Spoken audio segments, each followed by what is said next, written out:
Frêmito, o podcast vascular do perfil O Fogart da Madrugada.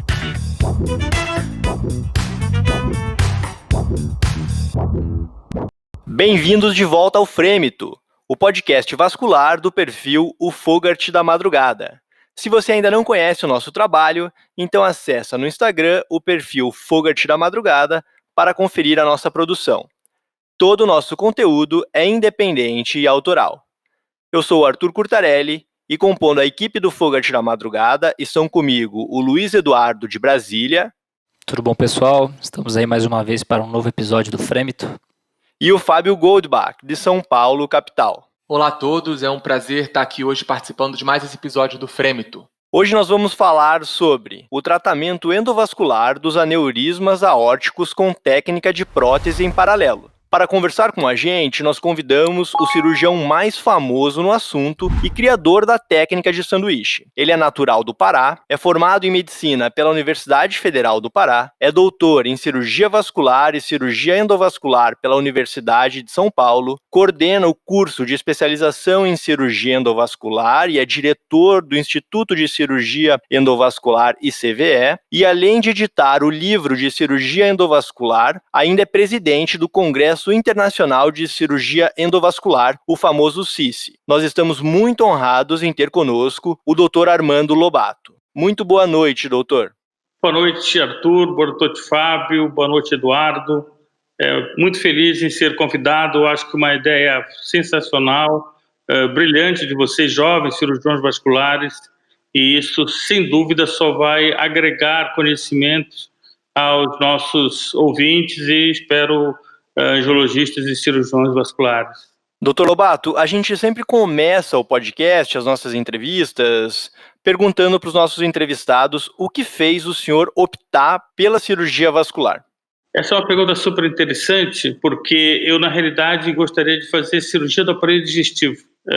E eu estava, na época, no R2, faltando pouco para acabar o R2, e tive uma conversa com a professora Angelita Gama, na qual ela me perguntou o que você pretende fazer de especialização. Eu falei, estou a fim de fazer cirurgia do aparelho digestivo e talvez coloproctologia. E ela me falou, olha, cara, não é uma boa. Se fosse você, eu ia fazer vascular ou ia fazer cirurgia torácica, mas cirurgia do aparelho digestivo não é legal. Essa conversa demorou talvez 5 minutos. E eu escutei o que ela falou. No dia seguinte, fui na USP, fazendo o R2 lá, me inscrevi para a especialidade de cirurgia vascular. Então foi apenas de uma conversa com uma pessoa experiente, em que eu confiava, em que ela me disse que não era uma boa fazer coloproctologia. E aí eu mudei, foi simples assim, não teve muita ciência não. Doutor Armando, e quais foram os pontos chaves na sua formação e na sua vida profissional que o senhor considera decisivos para alcançar uma carreira de sucesso? Olha, eu acho que o turning point da minha carreira, sem dúvida, foi o pós-doutorado. Eu fiz a minha formação aqui no Brasil, depois fiz a pós-graduação, combinando com o doutorado, mas, sem dúvida, a parte mais importante foi num momento muito bom, que foi, eu fiquei nos Estados Unidos de 1997 a outubro de 1999. E naquela época a cirurgia endovascular estava engatinhando no mundo e no Brasil, obviamente, também. E nesses 2 anos e meio que eu fiquei lá, eu fiz de tudo para aprender o máximo possível.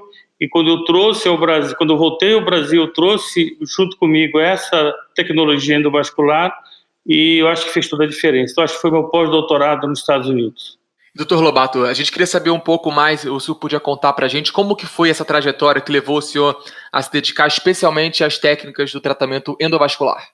Quando eu desenvolvi o pós-doutorado, que foi o tema, foi fixação suprarrenal do aneurisma de aorta abdominal com endoprótese, foi o segundo trabalho publicado, esse é meu trabalho de pós-doutorado. Foi o segundo trabalho publicado no mundo sobre isso. O primeiro foi o grupo de Nova York, e o segundo foi o grupo do Arizona Heart Institute, no qual eu fui o autor do trabalho. Naquele período de 2 anos eu publiquei 10 trabalhos como autor, não como coautor, como autor. E eu simplesmente me apaixonei pela técnica endovascular e eu acho que vocês têm treinamento agora endovascular, pode ser até que no futuro vocês vão fazer varizes, mas eu acho que dá vontade para vocês a fazer cirurgia endovascular, porque é uma satisfação muito grande. Eu efetivamente me apaixono na cirurgia endovascular. Então eu posso dizer para você que o que me levou a fazer a cirurgia endovascular foi paixão à primeira vista. Podia ser que eu fosse fazer o pós-doc, chegasse lá, visse endovascular, não gostasse e voltasse ao Brasil, eu ia fazer cirurgia de varizes, por exemplo. Mas eu realmente acho que foi paixão à primeira vista a cirurgia endovascular. Aproveitando esse assunto de cirurgia vascular, hoje o livro de cirurgia endovascular, o qual o senhor coordena, é a referência da prova de título de endo. E como foram os primeiros passos para a criação desse livro e o que a gente pode esperar das próximas edições? Primeiro que a próxima edição está em andamento. Você sabe que nós mudamos a data do CIS pelo coronavírus, e o CIS vai ser em setembro e o livro será lançado, a 4ª edição será lançada em setembro. Mas a ideia também é uma história muito interessante.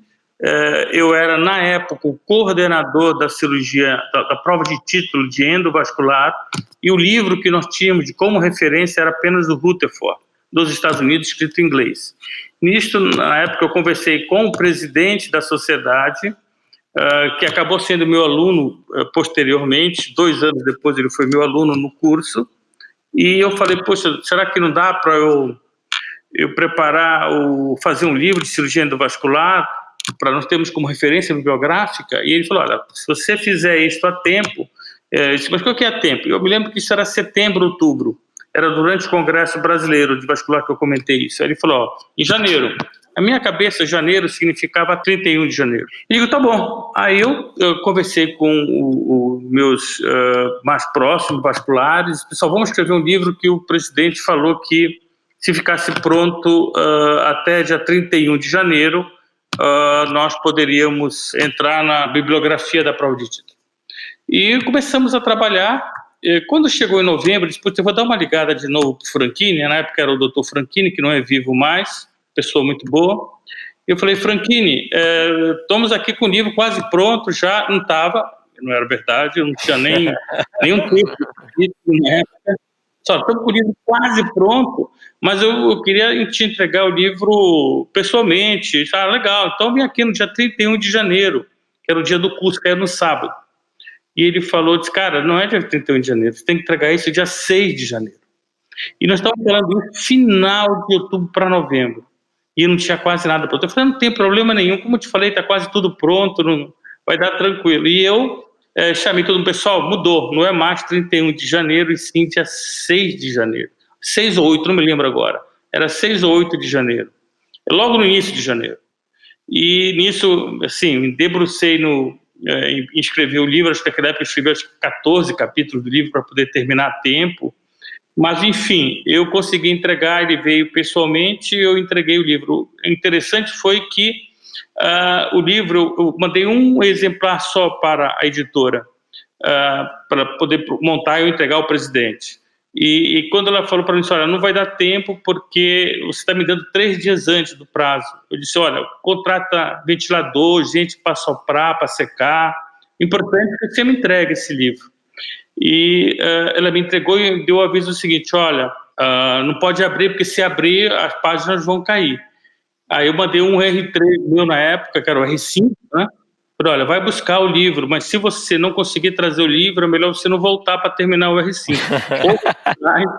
ou não vai rolar o R5. E ele trouxe... Resolveu. E eu entreguei para o Franchini, e muito interessante que acho que agora faz 10 anos, faz 6 mandatos que eu sou do Conselho Científico da Sociedade. E há 10 anos, quando eu entrei na sala, estava lá meu livro, primeira edição. Aí eu disse, não, esse livro é meu, a primeira edição, o primeiro número. Eu entreguei 2 outras edições, mas eu fiquei, hoje está comigo esse livro, que é o primeiro número, porque ele é totalmente diferente dos outros, tem um valor inestimável para mim. Doutor Armando, a endovascular hoje é muito diferente da endovascular que o senhor ajudou a criar no passado, e é um mundo novo que contempla venoso, arterial, e dentro desses 2 mundos uma infinidade de tratamentos e patologias. Como é que é o desafio e a dificuldade de contemplar em um livro-texto todos esses temas, e o que a gente pode esperar desse novo livro, quais são os novos capítulos que vêm por aí?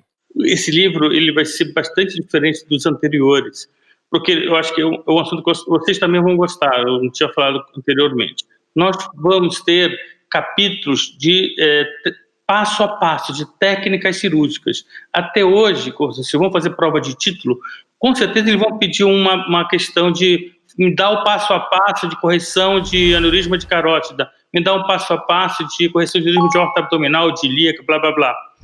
Este livro, nós estamos colocando todos os passos a passos. Então, agora vai ser mais simples. Obviamente, o livro ficou muito maior. Acho que nós vamos ter em torno de 170 capítulos.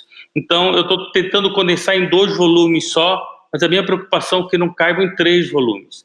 Mas, agora vai ter um embasamento para uma questão da prova. Por exemplo, se você quer saber como é o passo para aneurisma de aorta, vai estar todo lá. Por exemplo, carótida, endovascular, se perguntarem isto, você tem a parte com filtro de proteção e com o sistema de oclusão proximal, que é o MOMA. São 2 técnicas diferentes. E todas essas 2 técnicas estarão no livro. Por exemplo, oclusão ortilíaca, você tem o CERAB, você tem o cano de espingarda. Então, são várias técnicas, também estarão incluídas no livro. Qualquer uma dessas opções que você colocar na prova, você vai saber. E não é só na prova, você vai fazer um caso desse, vai ter a descrição passo a passo com imagens.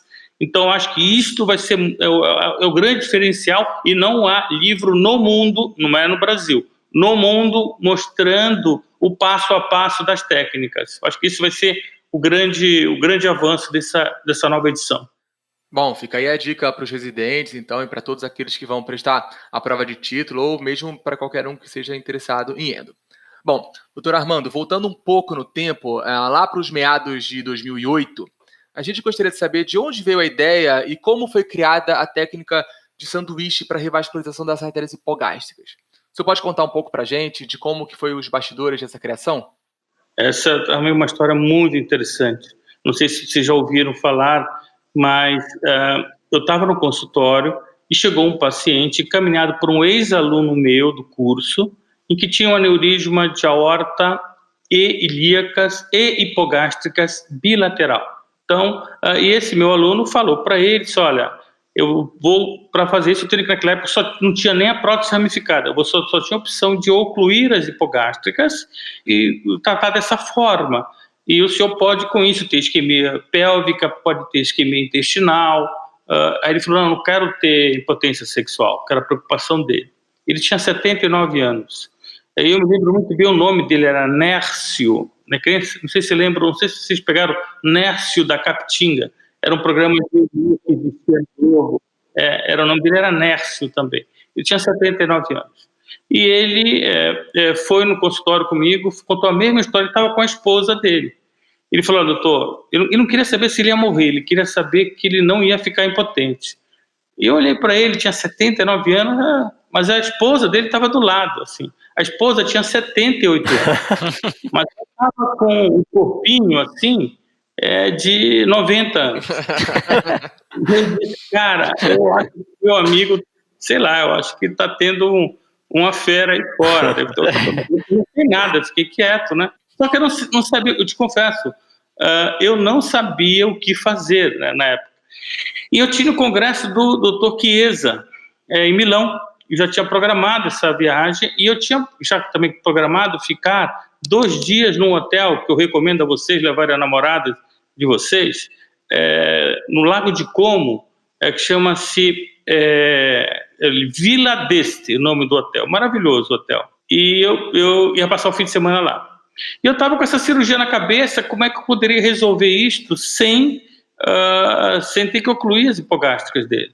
E eu falo para vocês, eu estava no Vila d'Este, eu dormi, e eu acordei com a técnica na cabeça. Eu acordei, peguei uma caneta, desenhei a imagem, tudo que eu queria fazer. Cheguei ao Brasil, chamei o Nércio e falei, vamos operá-lo. Eu operei, naquela época, na Beneficência Portuguesa. Um lado, eu fiz a técnica de sanduíche, na época eu usei a prótese Talent, não sei se vocês chegaram a conhecer, era uma endoprótese, uma empresa americana que chama-se World Medical, e depois essa World Medical foi comprado pela Meditronic e da Talent, que vocês têm a Endurant. A Endurant veio da Talent. Eu usei uma Talent, coloquei bell bottom de um lado e a técnica de sanduíche, não deu bottom, não foi uma oclusão de hipogástrica de um lado e técnica de sanduíche do outro, e funcionou maravilhosamente bem.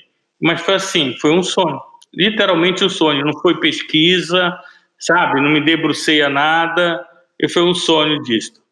Uma noite iluminada aí. E ainda sobre a técnica de sanduíche, doutor, o senhor se recorda do primeiro caso tratado, como o senhor falou, então, e além dessa particularidade que o senhor falou, teve algum receio, alguma dificuldade técnica depois de você bolar a técnica toda? Olha, o que eu vou te passar é que ela veio completa. E se sabe que se vocês forem a grandes congressos, sempre a discussão é qual é o oversizing que você deve utilizar para esta endoprótese, para você fazer um sanduíche, um chaminé.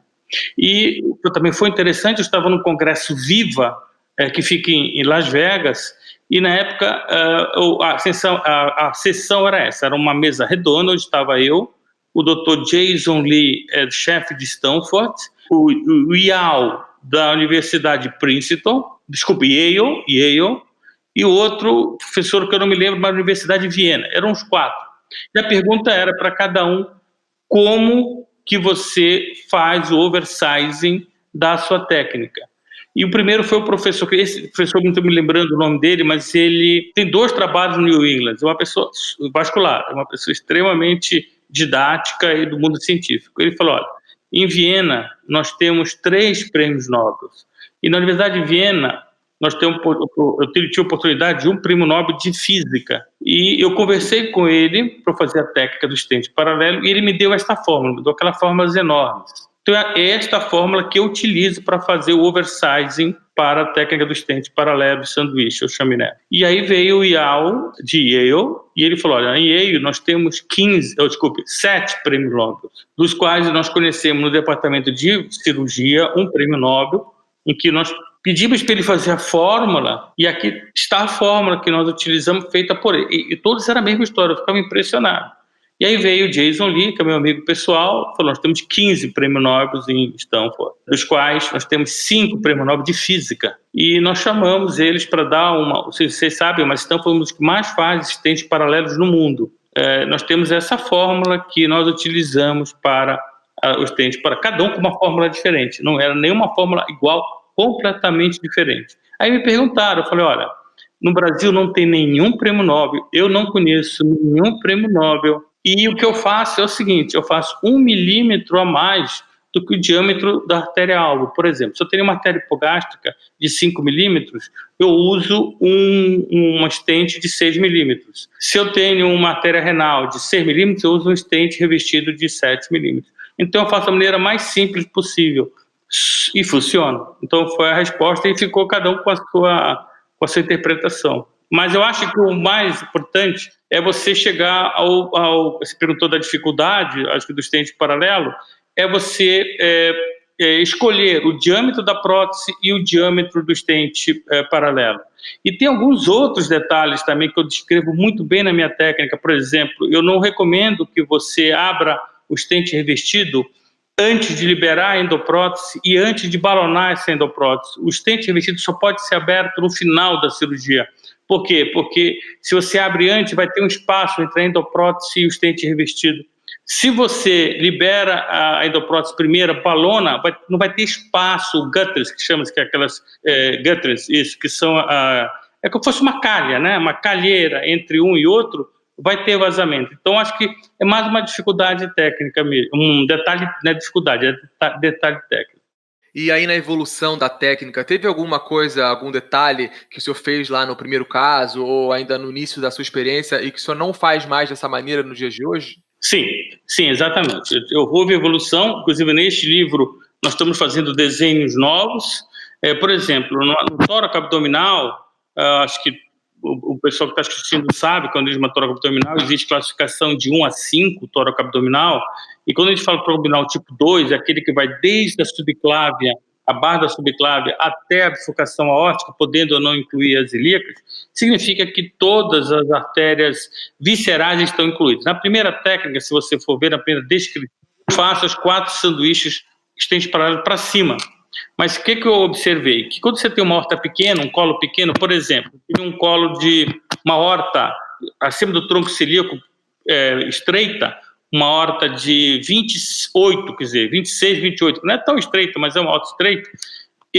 Se eu fizer a técnica assim, eu vou praticamente fechar a luz da horta, porque vamos ver, você vai ter, em média, um tronco cilíaco de 8 milímetros, então você vai botar uma endoprótese de 9, que eu faço 1 milímetro a mais, uma mesentérica de 7, eu vou colocar uma endoprótese de 8, então 8 mais 9, aí já dá 17. E renal, em média, um lado 5, um lado 6, então eu coloco um 6 e um 7, dá 13. E se você colocar 13 mais 17, vai dar 30. Eu não vou ter fluxo para a horta, entendeu? Eu vou fechar nas 4 chaminés, os 4 assistentes paralelos, eu vou ocluir a horta desse paciente. Então, o que eu faço hoje? Se eu tenho uma horta até 28, eu utilizo 3 estentes paralelos de sanduíche para cima, anterógrados, e um da renal para baixo. Se eu tenho uma horta entre 20 a 25, eu faço 2 estentes paralelos para cima, tronco celíaco e mesentérica sempre para cima, e as 2 renais para baixo. Então essa é a modificação. Por que eu modifiquei? Porque senão você oclui a horta, com tanto prótese lá dentro. Então essa é a modificação. Bom, doutor Armando, e depois que foi bem sucedido, então, essa revascularização das hipogástricas, como o senhor contou da primeira vez, como que foi o passo do senhor extrapolar a técnica para o tratamento dos aneurismas toracoabdominais, como o senhor falou agora, e do arco aórtico? Isso foi ano a ano. A primeira, que foi o da artéria ilíaca interna, do sanduíche aorto-ilíaco, para o outro ano, eu já comecei a pensar como é que eu conseguiria resolver esta situação. Então, foi exatamente distância de um ano para o outro. Então, foi 2008 eu fiz o aorto-ilíaco, em 2009 eu fiz o tórax abdominal, uma paciente com o Marfan, quer dizer, a cirurgia, ninguém queria fazer nem aberta a cirurgia dela. Então só sobra esses casos que ninguém quer operar, ninguém quer fazer esses casos. E aí me encaminharam, mas eu já tinha mais ou menos o como deveria fazer, mas lembra, eu fiz as 4 próteses para cima, eu fiz os 4 sanduíches para cima, eu fazer as 4. Outra coisa também que eu modifiquei depois, quando a artéria era muito fina, sabe o que eu fazia? Eu ocluía o tronco celíaco. Então eu fazia o oclusor com balão na mesentérica superior e injetava o contraste, o balão oclusor no tronco celíaco, injetava o contraste pelo tronco celíaco e via se reenchia pela mesentérica. Se reenchia, o que eu fazia? Ocluía o tronco celíaco, até eu ter um paciente que morreu. É uma cirurgia linda, eu tenho imagem, ficou fantástica, fiz o teste da oclusão do tronco celíaco, encheu a mesentérica, fiz as 3 chaminés, os 3 estentes paralelos para cima, anterógrados para a mesentérica e dos renais. A imagem ficou linda, pós-operatória. Esse paciente, após 24 horas, começou insuficiência hepática aguda e morreu em menos de 36 horas. Ou seja, o que eu quero dizer para vocês é que o teste de oclusão, posso garantir para vocês, o teste de oclusão tronco celíaco com mesentérica, ele mostra, do ponto de vista anatômico, que tem uma colateral. Agora, ele não garante para você que vai perfundir o fígado. Não vai, porque você sabe que a maioria da perfusão do fígado é pela porta, né? Em torno de 80% a 85% é pela porta. Então, a gente, às vezes, não se preocupa. Até você perder um paciente como eu perdi. Esse paciente morreu 36 horas sangrando até pela orelha. Sangrava por todos os locais. E não tem o que você fazer. É uma morte absurda. Então, também eu recomendo sempre revascularize todas as artérias viscerais e, obviamente, que ninguém vai ocluir a mesentérica, mas todo mundo pensa em ocluir o tronco celíaco. É roleta russa, pessoal. Numa dessas, vai se dar mal. Eu me dei mal e, a partir daí, nunca mais ocluí o tronco celíaco. Aí eu modifiquei a técnica. Aí eu passei agora para, quando a artéria é menor que 28, menor que 30, eu faço uma por baixo. E de quem que foi a ideia e por que o nome sanduíche? A gente queria saber também. A ideia foi minha também. Vocês vão entender o seguinte, pessoal. Neste mundo, o ego é muito forte, sabe? Eu mesmo conversando com o professor Braille, que é uma pessoa fenomenal, e o professor Braille colocava as próteses, vocês sabem o nome de Braille. Depois eu falei muito para ele, professor, você precisa mudar. Aí ele passou para Linux, começou a modificar. E o que ele me falava? Que tinha gente que dizia, o doutor Braille tem um avião pequeno que ele gostava de dirigir, ele dizia, eu não vou colocar essa prótese Braille para dar o avião para o Braille. Então, eu não digo, eu não vou colocar a técnica de Lobato, porque se eu colocar a técnica de Lobato, ninguém vai fazer, sabe? Porque é problema de ego. Então, eu coloquei a técnica de sanduíche, porque se você vai no Japão e você fala, eu quero um sanduíche, você fala assim, ele vai saber o que eu quero, a palavra eu quero ele não vai entender, mas sanduíche, eles vão te dar um sanduíche, entendeu? Sanduíche eles vão entender. em qualquer lugar do mundo. Falar sanduíche, quando você vai ver uma aula fora do Brasil do chinês, do japonês, hoje também a China faz muito a técnica de sanduíche. Você vai ver, você não entende o que ele está falando, mas sanduíche, você vai entender que ele está falando de sanduíche. Outro dado importante, que eu não sei se vocês sabem, mas qual a diferença entre chaminé e sanduíche? Sabe? Não sei nem se tem essa pergunta aí, mas qual a diferença entre chaminé e sanduíche? Chaminé você utiliza para aneurismas justa-renais, ou seja, você tem um colo curto, um colo menor que 1 centímetro. Então, os teus estentes paralelos, eles vão estar em contato com a aorta, sabe? A técnica de sanduíche é quando você não tem colo, você é um aneurisma tóraco-abdominal. Então, o teu estente paralelo, o teu estente revestido, ele vai estar em contato com uma outra endoprótese que você colocou. Então, essa é a diferença. Por exemplo, o chaminé compete com as próteses fenestradas. E a técnica de sanduíche, ela compete com as próteses ramificadas. Então, essa é mais ou menos a diferença. E não sei se vocês sabem quem criou a técnica de chaminé. A técnica de chaminé, eu acho que vocês conheceram, já ouviram falar do Dr. Roy Greenberg, não já?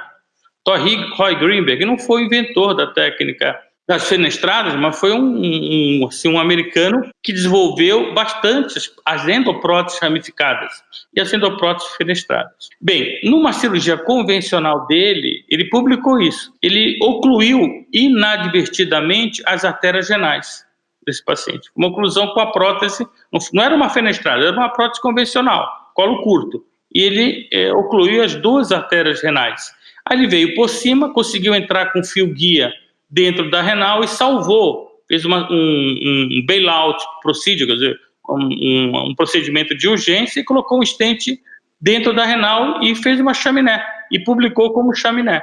Então, a pessoa que desenvolveu a técnica de chaminé foi o Dr. Roy Greenberg, inadvertidamente, ele não programou para fazer. Assim ocorrem as técnicas. E quando você precisa, é a necessidade, pessoal. A necessidade que gera a ideia. Quando você precisa, você tem a ideia.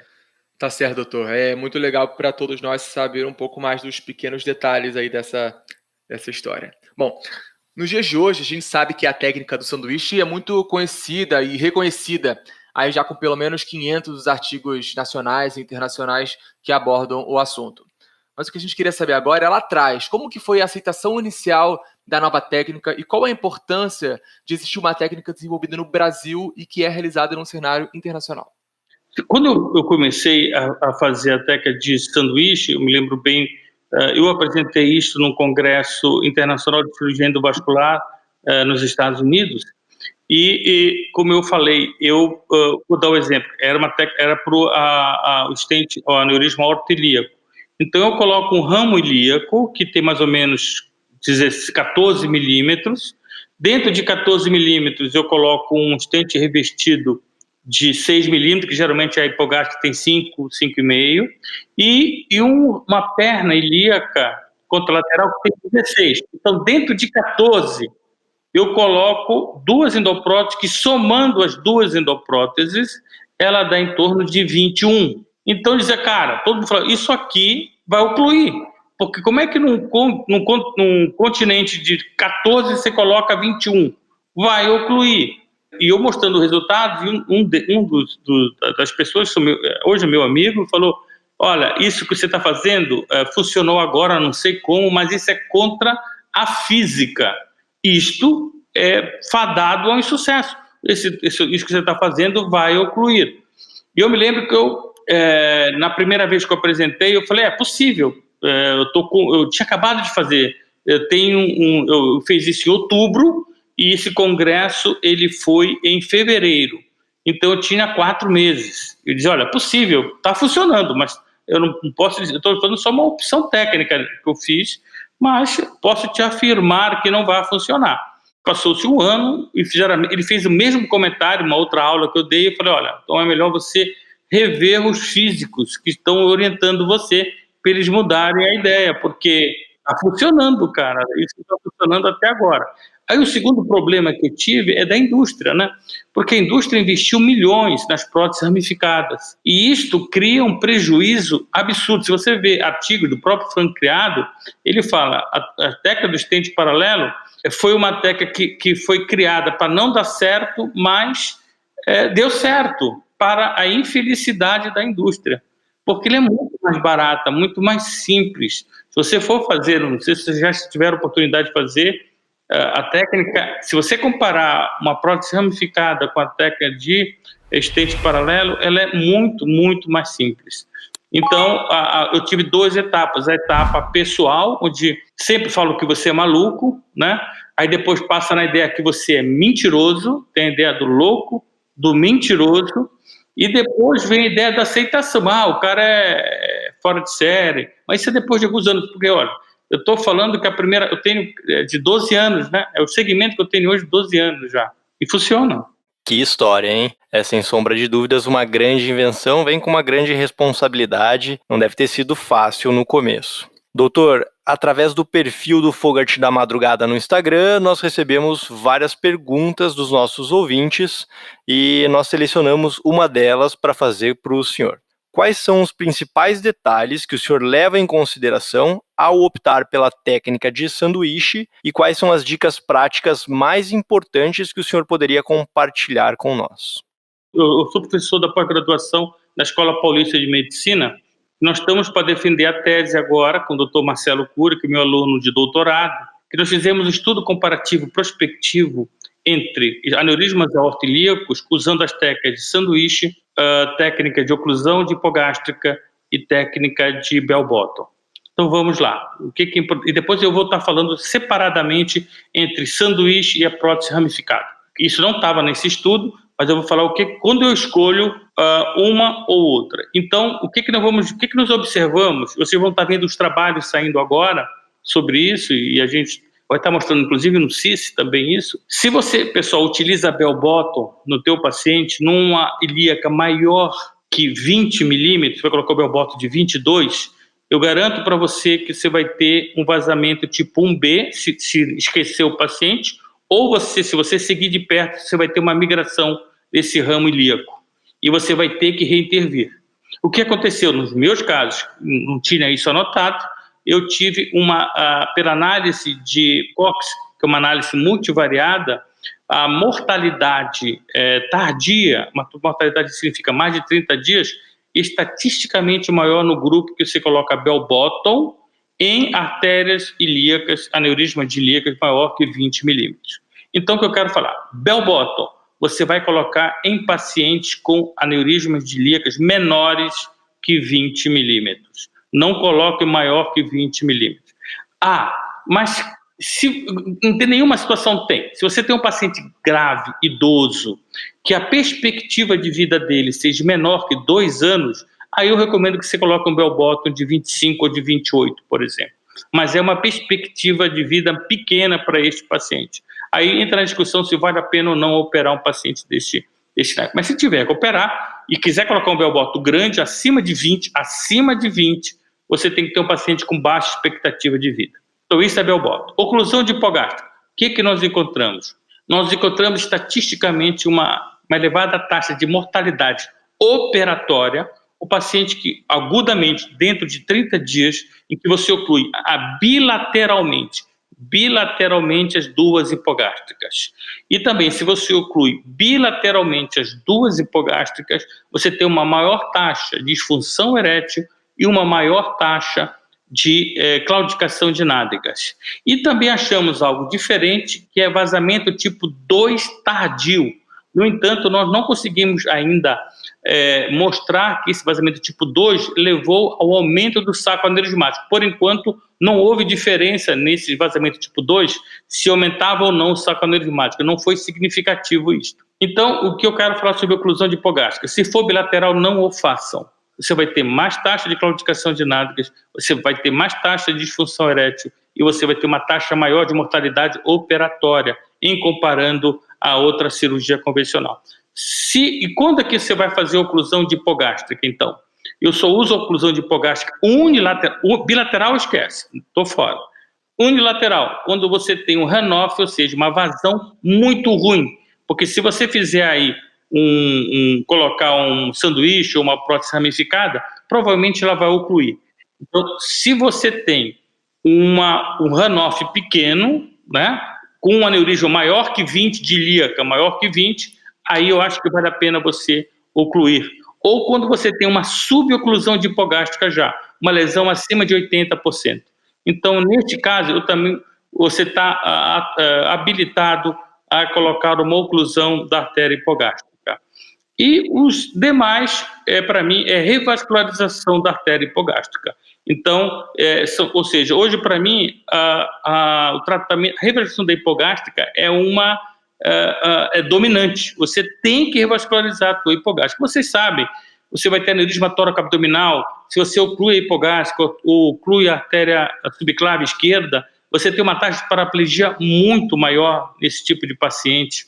A claudicação dinática no idoso é péssimo. O paciente já tem 70, 75 anos, ele já tem dificuldade de andar. Se você fizer, ele não conseguir andar mais, a vida dele vai ficar um inferno, ele vai reclamar do teu consultório. A pessoa, quando eu dou uma aula e a pessoa fala para mim, mas você vai revascularizar um procedimento super mais caro, para o cara não ter claudicação de nádegas, eu não falo, mas eu penso. Digo o seguinte, esse cara com certeza não acompanha o paciente. Ou ele não opera, né, ou ele não acompanha o paciente no ambulatório. Porque o que ocorre? Um paciente de 75 anos que operou de aneurisma de aorta, ele é assintomático, como Maria geral, ele é completamente assintomático. Ele tem um aneurisma grande que ele não sente nada, 2/3 não sentem absolutamente nada. E quando você coloca essa endoprótese nele, ele continua não sentindo nada. Então, para ele, do ponto de vista de qualidade de vida, não muda. Agora, se ele não tinha dor e agora, depois da endoprótese, ele tem dor, ele vai dizer para você, doutor, a sua cirurgia foi horrível. Se você fizer uma enquete de qualidade de vida, ele vai detonar a tua cirurgia. Ele falou, a minha vida agora mudou, eu não consigo fazer mais nada, não consigo andar mais que 50 metros, que minha bunda dói, entendeu? Então, esta é a diferença. Então, eu faço, exceto essas 2 exceções, aneurismas de ilíaca comum menor que 20, eu coloco um bell bottom. Um paciente idoso, para morrer, eu posso colocar um bell bottom maior que 20, mas é raro, acho que eu não me lembro de ter colocado próximo. Se eu tenho uma suboclusão de hipogástrica, ou eu tenho uma estenose, uma suboclusão de hipogástrica, ou um runoff muito ruim, aí eu faço a oclusão unilateral, nunca bilateral, unilateral, e o resto eu revascularizo. Aí falei, quando é que você faz sanduíche e quando você faz a técnica e a prótese ramificada? É simples. Você vai no AFU, eu sigo o AFU das endopróteses. Você vai observar que qualquer endoprótese ramificada de ilíaca, ela vai ter inúmeras contraindicações, que varia desde o lúmen, diâmetro do lúmen da artéria, do comprimento da ilíaca comum, inúmeros. Então, acaba de cada 10 aneurismas aortoilíacos, você vai utilizar em torno de 3, no máximo 4 próteses ramificadas e de 6 a 7 técnicas do estente paralelo, se você seguir o AFU da endoprótese, entendeu? Então, é mais ou menos essa. Eu acho que a prótese ramificada e o estente paralelo não competem, porque tem espaço para cada uma das duas. Certo, doutor. Anteriormente o senhor falou e explanou para nós sobre o oversize. Isso é muito bom porque tem muita gente que escuta a gente que nunca viu a técnica de prótese em paralelo, está iniciando, mas também tem muita gente que já utiliza na prática clínica. Se o senhor puder, eu queria que o senhor falasse um pouquinho agora sobre overlap, a depender do número de ramos, e também se o senhor tem preferência nesses estentes revestidos, colocando assim, sobre balão ou autoexpansivo. Bem, em relação ao overlapping, que é o comprimento que os estentes paralelos vão estar em contato com a endoprótese, nós temos que diferenciar entre sanduíche e técnica de chaminé. A técnica de chaminé, eu já venho também publicando isso há muito tempo, e há pouco tempo, faz 1 ano e meio, quase 2 anos, que a Sociedade Europeia aprovou a técnica do estente paralelo, através de 2 estentes paralelos no aneurisma justa-renal. Então, assim, se você vai usar uma chaminé apenas, se só tem um justa-renal para um rim, o outro rim está bem, outra renal está boa, você precisa ter 1,5 centímetro de colo novo. Então, você vai ter que criar, vai ter um espaço de 1,5 centímetro de overlap, que você vai ter que ter. Se você vai ter 2 artérias a ser tratadas, duas renais, por exemplo, você tem que criar um colo de 2 centímetros. Então, você vai ter que ter 2 centímetros de overlap de área boa e de endoprótese. E se você vai ter 3 artérias para ser vascularizado, você vai ter que ter 2,5 centímetros de overlap. Então, se você for fazer, por exemplo, 2 renais e uma mesentérica no overlap de 2 centímetros, vai ter vazamento. Eu garanto para você. O 2,5 é o mínimo, o ideal seria 3. 2,5, por que eu sei isso? Porque eu fazia menos que isso vaza. E 2,5 às vezes vaza. Então eu tenho que balonar bastante antes para que não vaze. Então o mínimo é uma chaminé, 1,5 centímetro de overlapping, 2 chaminés, 2 centímetros de overlapping e 3 chaminés, 2,5 centímetros de overlapping. Agora, se é sanduíche, o sanduíche é um tórax abdominal. Então o sanduíche é prótese com prótese. Então, para todos, 1, 2, 3 ou 4, são 5 centímetros de overlap. Porque, lembre-se, na chaminé eu estou encostando a prótese com uma parede boa de artéria aorta, ou de ilíaca, no caso. Para sanduíche, eu estou encostando a prótese, o estente revestido, numa parede de uma endoprótese. Então, aí eu tenho que ter um segmento mais longo de contato da endoprótese com o estente paralelo. Então, sanduíche sempre 5 centímetros, sempre. Você tem que ter 5 centímetros. E significa o quê? Qualquer estente revestido tem que ter no mínimo 5 centímetros. Aí você vai ter 5 de overlapping, né? 1 ou 2 dentro da artéria alvo, por exemplo, uma hipogástrica, tem que ter 5 mais 2, 7. E 1 centímetro acima da outra prótese para não fechar o revestido. Então, o mínimo de comprimento para um sanduíche é 8. Então, resumindo, para o sanduíche não dá para usar um estente de balão expansivo, como você perguntou. Então, sanduíche, obrigatoriamente, estente alto expansivo revestido. Chaminé é a grande dúvida. Uns são favoráveis ao balão expansível, outros são favoráveis ao alto expansível. Eu sou favorável ao alto expansível, porque se eu precisar balonar, houver um vazamento e eu precisar usar o balão para acomodar melhor essa endoprótese, eu só preciso do balão na horta. Eu não preciso ficar colocando o balão dentro do estente revestido. Então, é muito mais simples eu trabalhar com alto, mas isso é uma teoria minha, então eu só uso o alto expansível. E hoje em dia, doutor Armando, a gente tem uma opção de estente revestido brasileiro, nacional. O senhor já utilizou, gosta? Pode comentar para nós? Eu já utilizei, fiz casos extremamente complexos, eu tive a oportunidade de mostrar em casos muito difíceis com esse estente. Eu acho que é uma grande vantagem. Ele ainda precisa, obviamente, ter melhoras, ele precisa diminuir o perfil um pouco, ele ainda é 9 frentes, ainda é um perfil maior do que o normal, que é 8 frentes ou 7 frentes, mas ele tem uma flexibilidade, uma força radial impressionante. Então, eu já utilizo e recomendo. Bom, ainda em 2012, o senhor publicou um estudo randomizado que demonstrou excelentes resultados para o uso dos estentes paralelos. E eu acredito que, com o acúmulo da experiência, esse resultado vem sendo cada vez melhor. Por um outro lado, a gente também teve a evolução dos dispositivos, que é constante na endovascular, como, por exemplo, o aprimoramento das endopróteses fenestradas, ramificadas, as de prateleiro, as customizadas, enfim. Como o senhor enxerga a aplicação dos estentes paralelos no dia de hoje e no futuro? Tá, então vamos lá. Quando a gente fala das próteses ramificadas, comparando ao sanduíche para hipogástrica, é aquilo que eu falei para vocês. Existem inúmeras contraindicações para você estar utilizando as próteses ramificadas. Então, não acho que elas vão ter uma competição, e sim uma entrando no espaço que a outra não pode fazer. Então, a minha opinião é, a aorta ilíaco, se você está dentro do AFU, use a prótese ramificada. Ela está no teu AFU, está tranquilo, faça isso. Se ela está fora do AFU, faça a técnica do estente paralelo. Então, isso for aneurisma aorta ilíaco. Vamos falar no tórax abdominal e vamos falar no justa renais. Se você for perguntar a realidade, no aneurisma justa renal com as endopróteses fenestradas, isso é o meu parecer, e eu garanto para você que várias pessoas que fazem também sabem. Eu não acredito que as próteses fenestradas irão muito longe.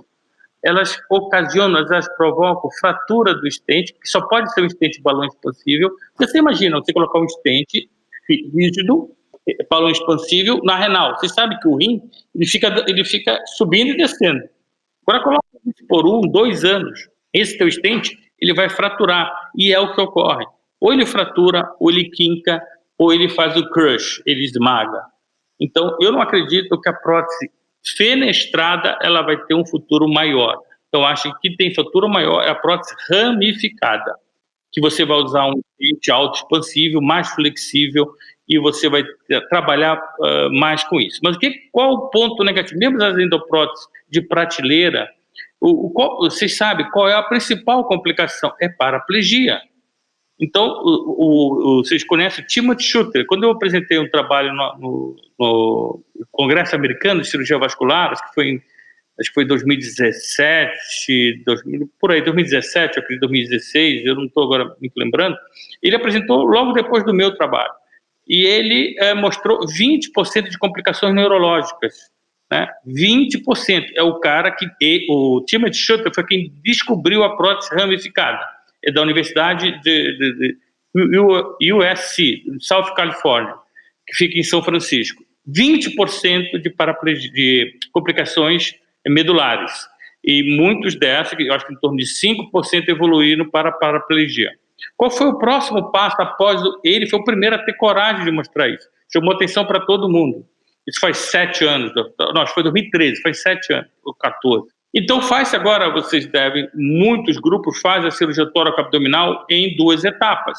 Ou a prótese, você vai ter tronco celíaco, por exemplo, aberto, espera 3 semanas ou 4 semanas, e depois você faz o teste do balão, vê se o paciente tem alguma alteração neurológica e oclui a outra. Alguns, como o Stéphane Roulon, da França, que agora está em Paris, ele faz com uma ramificada com 5 ramos.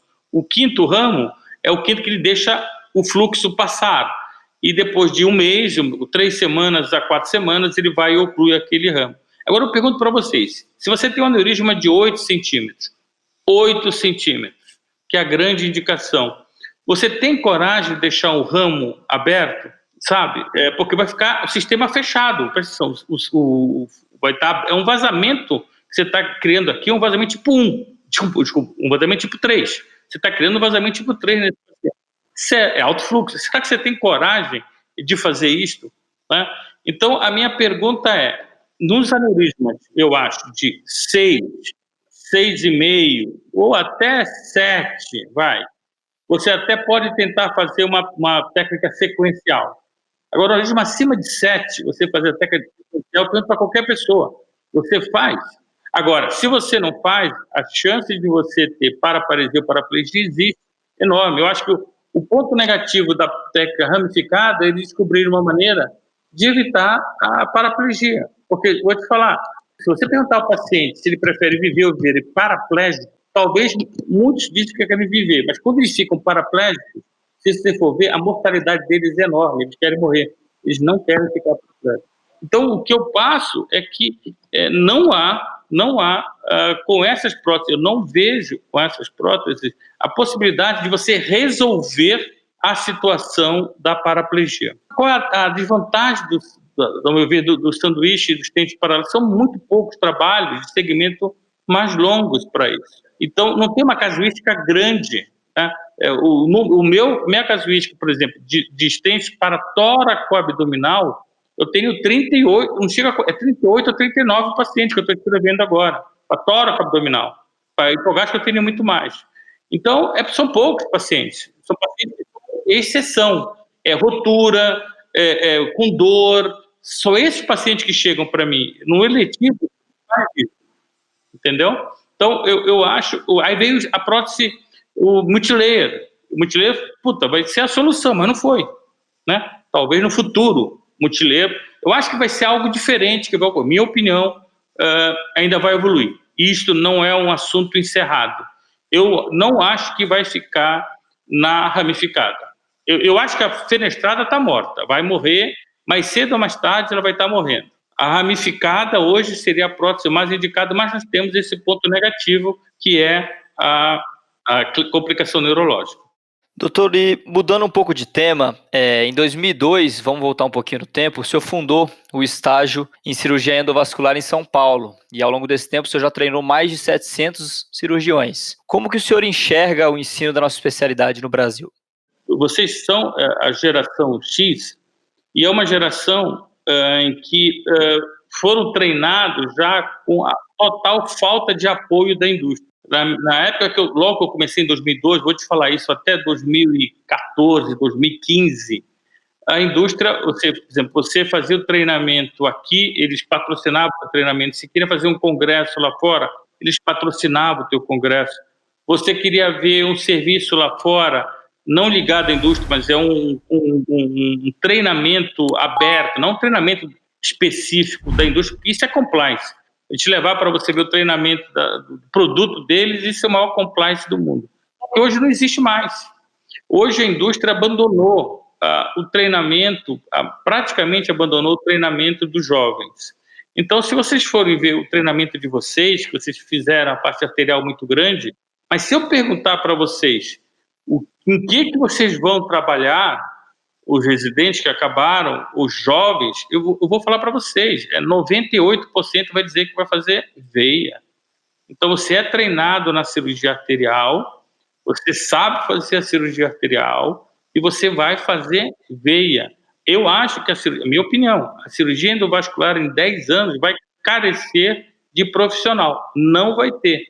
Porque vocês que treinaram, por exemplo, na endovascular, cara, foi até o início da pergunta que vocês me fizeram, mudou muito de 2000 para cá. Quando vocês ficarem, por exemplo, daqui a 10 anos, tudo que nós estamos falando já mudou totalmente. A mão de vocês desapareceu, vocês não têm mais mão nisso. Eu acho que vai ter uma crise enorme de falta de profissional para daqui a 10 anos. Se alguém gosta de bolsa de valores, eu fosse vocês, eu apostaria na endovascular, não agora. Não agora. Não agora. Só que vocês vivem... Qual a diferença de vocês para mim na geração? Vocês vivem agora. Talvez vocês estejam certos. Vocês não vivem daqui a 10 anos. Eu acho que foi mais da minha geração que eu pensava...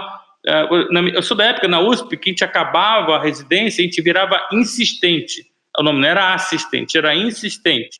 Porque não tinha vaga, você ia lá todo santo dia, levava a bronca e ganhava um tostão todo santo dia. Não podia, tipo, segunda, quarta e sexta. Era de segunda a sexta que você tinha aqui. Não era na USP, em qualquer, no Dante, onde você quiser. Você tinha que ter o assistente que não recebia. Isso não existe mais, porque o mundo mudou. Eu falo, acho que isso é importante para vocês modificaram isso. Mas, minha opinião, se alguém gosta de bolsa, gosta de investir no futuro, acredite no que eu estou falando. Entra na Endo agora, daqui a 10 anos você vai estar sozinho no mercado.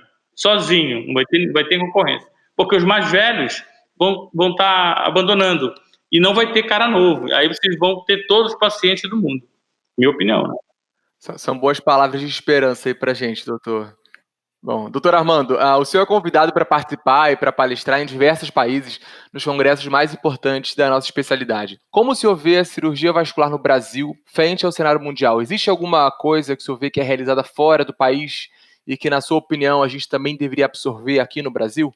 Eu acho que a vantagem que tem é sobre publicação de trabalho, sabe? Eu acho que o que a gente faz aqui, geralmente é o que se faz lá fora.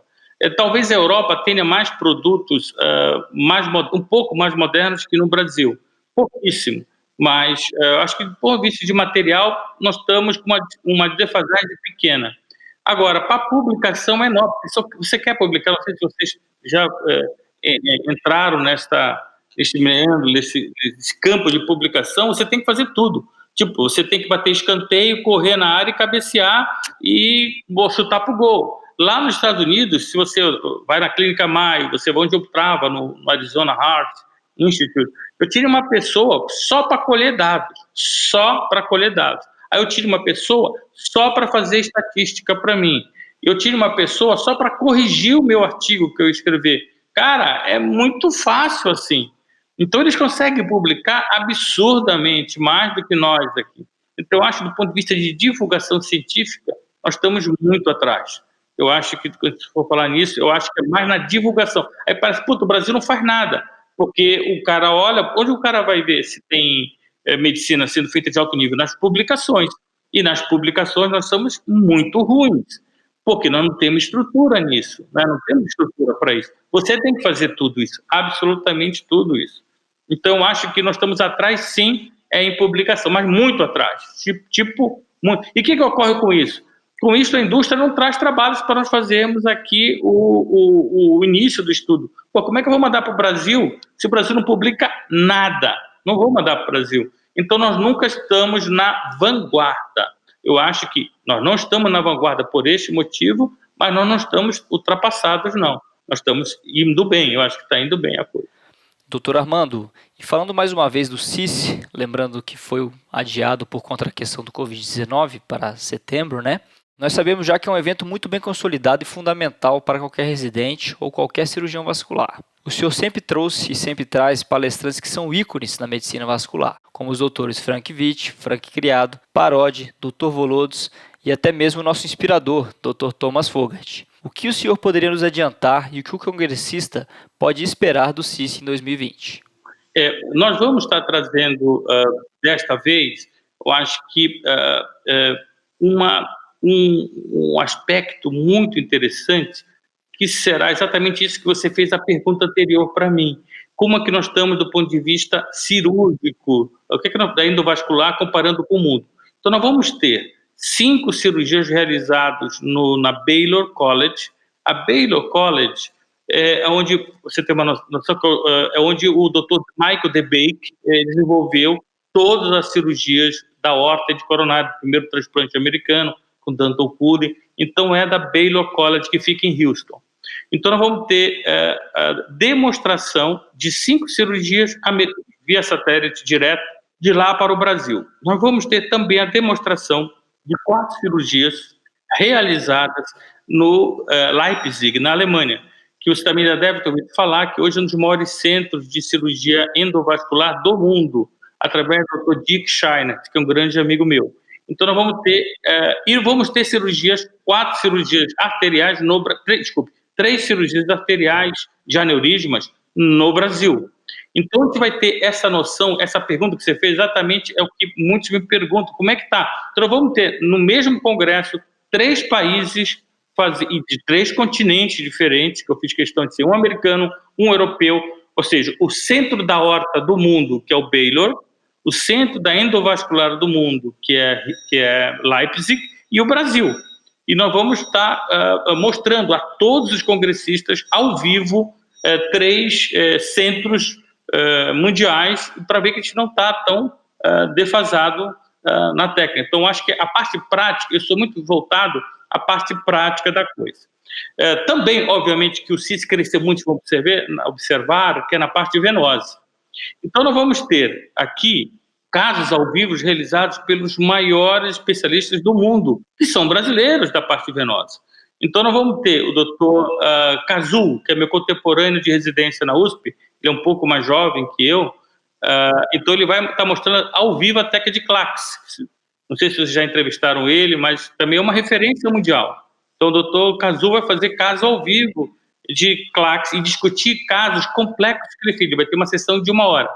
Nós vamos ter o Dr. Eduardo Aguiar, aqui no Brasil, que é um dos primeiros a fazer a espuma para lesões CEAP 5, 6, hoje ele faz para tudo. Nós vamos ter ao vivo também o Marcelo Liberato, que hoje é a referência no Brasil, hoje em dia é referência no Brasil também no tratamento de espuma. Vai fazer caso ao vivo. Eu estou levando para o CICE, o que eu quero mostrar para você, é prático.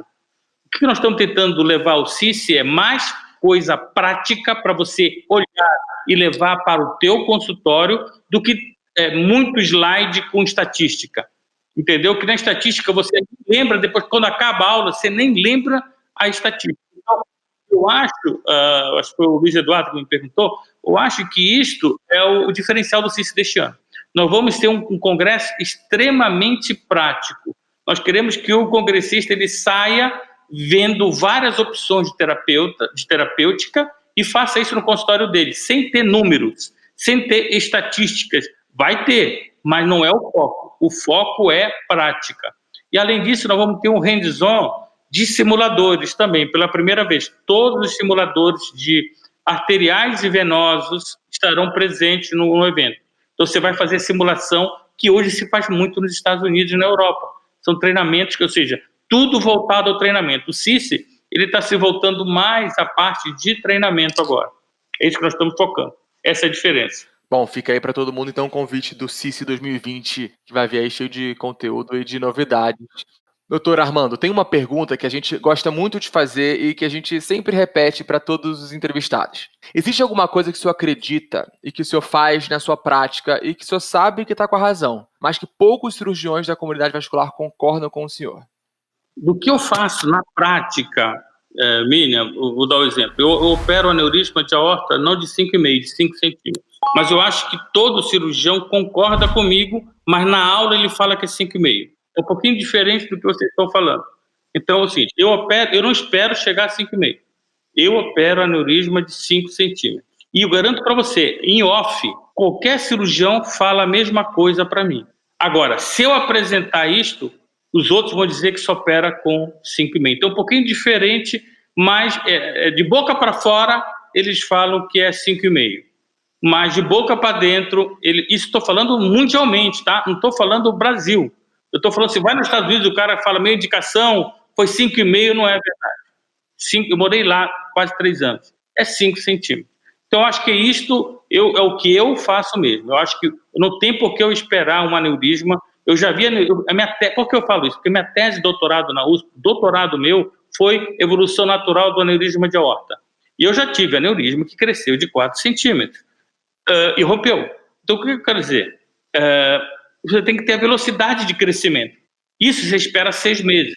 Então, você tem um aneurisma de 5 centímetros, tá certo? Hoje. Se a primeira vez que você viu ele, 5 centímetros. Você vai ter que esperar 6 meses. Se esse aneurisma crescer para 5,5, você opera. Mas se nesse intervalo ele crescer para 5,5 e romper antes, você simplesmente não vai operar esse paciente. Então, eu recomendo 5 centímetros, eu opero, porque eu já tive aneurisma menor que 5 romper. Mas eu não vou com 4, mas 5 centímetros eu opero. Mas isso, na teoria, ninguém fala que faz, mas na prática eu garanto para vocês, debaixo dos panos, eles operam isso. E podem operar também, vai por mim. Doutor Lobato, e uma boa porcentagem dos ouvintes do Fremit, dos seguidores do Foguete da Madrugada, são residentes de cirurgia vascular ou jovens cirurgiões. O senhor tem alguma dica ou algum ensinamento que passa para os seus residentes e que deve ser passado para essa nova geração de vasculares? Além de tudo, claro, que o senhor já passou para a gente. Eu acho que vocês são uma geração brilhante. Eu acho que é uma geração que vai ser muito melhor do que nós fomos. Eu não tenho dúvida que são mais inteligentes, muito mais. Imagina o que vocês estão fazendo. Eu me lembro quando o Arthur fez aquele desenho, achei uma coisa fenomenal. O chaminé, tinha uma ideia brilhante. Eu nunca teria capacidade, estou te falando, nunca, nem próximo de ter uma ideia dessa que vocês estão fazendo isso aqui agora. Então, eu acho que vocês são brilhantes. O que eu acho só, o que eu recomendo para eles, mas que não escutam, viu? Eu tenho residência desde 2000. Acho que isso é geral. Eu falo foca. Foca, eu estou te falando para você. Eu sou de uma família humilde, eu sou do Pará, como você falou no início, eu vim para cá praticamente de pau de arara, e eu queria dominar a técnica. Eu sempre fui muito focado nisso. E com isto, eu vivi a vascular estudando por muito tempo. Então, no fundo, eu entrei na faculdade em 81 e só fui parar o pós-doutorado em 2000. Então, foram 19 anos. E nesse período, eu era pobre de uma redeci. Tipo assim, eu não tinha carro, eu não viajava para fora. Então, eu vivia, como eu falei para vocês, o que vocês vivem hoje, eu vivia o futuro. Esta era a minha ideia. Se ia dar certo, eu não sabia. Eu achava que eu ia dar certo. Então, por esse período, eu só estudei. Então, eu fiquei focado nisso. E o que eu digo, eu até agora fiz um curso, o pessoal estava, aluno de residente comigo, eu fiz mês passado. Eu digo o seguinte, eu te confesso, eu preciso de assistentes para mim, da geração de vocês, da geração X, da geração, desculpa, Y, vocês não são X, vocês são Y, geração Y, tá? Até 32 anos. Só que eu quero um cara que trabalhe. Esse que é diferente. Porque eu opero sábado, eu opero domingo. Não tem tempo feio para mim. Eu opero feriado, Qualquer dia é dia de trabalho para mim. Então, o que eu recomendo para vocês é o seguinte: se vocês vocês são muito mais brilhantes do que nós. Eu garanto, não tem por que eu estar falando isso. Vocês são mais brilhantes que nós. Mas se vocês, além de ser brilhantes, trabalharem como a gente trabalha, cara, vocês são imbatíveis. E qual vai ser a vantagem? É que poucos de vocês vão fazer isso. A maioria vai, fim de semana, viajar. Você viu que o CIS eu mudei? Eu não faço mais CIS sábado. Né? Sábado ninguém vai para congresso, cara. É furada. Você bota congresso sábado, não vai ninguém. Você vai o Frank. Se for na praia, então, né? E o Frank, não, mas o Frank Witt em Nova York, ele faz sábado. Não sei se vocês já foram ao Frank Witt, não tem um gato pingado assistindo lá. Então, a minha opinião, se puder dar um conselho para vocês vocês são de uma geração brilhante. Se vocês trabalharem como a minha geração, vocês vão ter emprego ontem, se quiserem, vão disparar na profissão. Então, o que nós queremos é alguém jovem, com força, com vontade, que toque o serviço. Eu preciso, estou falando de agora, deixa para mim, eu vou trabalhar para cacete, que vindo conversar comigo, eu me interesso. Não tem, cara, não tem cara, não, eu falei isso agora, não tem, se tiver alguém da geração Y que trabalha... Vai chover currículo aí, hein, doutor? Eu quero ver, currículo chove, Arthur. O foda é na hora do vamos ver. Tirar a prova real é que é complicado. Currículo chega. Isso na hora, cara, toda hora tá chegando para mim. Só que na hora que a gente aperta, meu amigo, o pau vai cantar agora. Vambora. Aí tá. Eu acho que esse é o conselho que eu daria. Foca que você tem um diferencial enorme a favor de vocês. Vocês são muito melhores do que a minha geração. Muito. Pessoal, não é pouco, não. Todo mundo fala mal da geração Y. Eu digo, a geração Y é fantástica. Eu tenho contato com vocês. São ótimos, muito mais inteligentes, cabeça rápida. Eu aprendo muito com a geração Y. Muito, meu residente. Muito. Só que tem esse ponto, cara. O cara não quer... não é muito ligado ao trabalho em primeiro lugar. Eu não quero nem que vocês coloquem o trabalho em primeiro lugar. Mas pelo menos junto, né, com o lazer. Lazer e trabalho. Tipo assim, se tiver que disputar, vamos pro trabalho. Era isso que eu queria. Eu recomendo isso aqui. Mas não me escutam, viu? Tô falando para vocês, pessoal de lá, eu ainda não consegui retorno disso daqui. Mas tô tentando.